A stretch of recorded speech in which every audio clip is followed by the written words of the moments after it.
Hey Timmy, just doing some physics. Yeah. Yeah, you can do it. Oh, I already have a team, but I'll be in your video because I'll enhance your grade. So, Physics! do you think I can make this a cross shot? No. That was one of the most embarrassing things I've ever seen.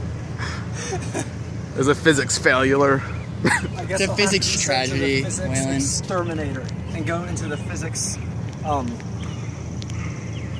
physics what? What is it? Tragedy? Death chamber? Yeah. Okay. I have recently been chastised as a criminal, and the physics police are punishing me, and they're making me go here. And I will stand behind this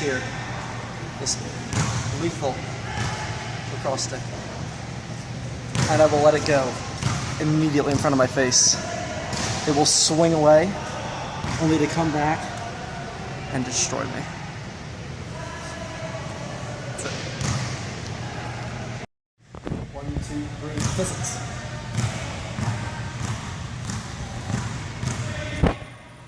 Okay, the reason that Luke survived is because of the conservation of mechanical energy.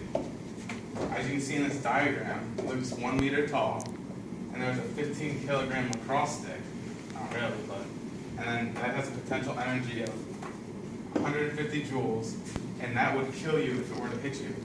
Mm-hmm. So then, when he released it and didn't apply any more force, I was scared for my life. it turned into kinetic energy, went up, and back into potential, but because of the conservation of mechanical energy and gravity, it pulled the weight down so it didn't hit him in the face and kill him.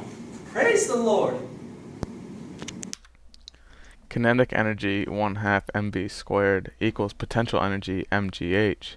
So in a perfect vacuum, the object would never stop, but because we're not in a vacuum, friction causes the lacrosse stick pendulum to slowly come to a stop, and thus swings a shorter distance each time. Therefore, we need to put Luke in a vacuum chamber in order to kill him.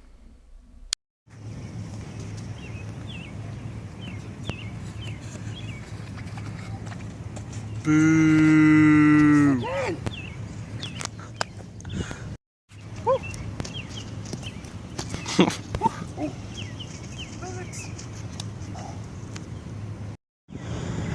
Physics!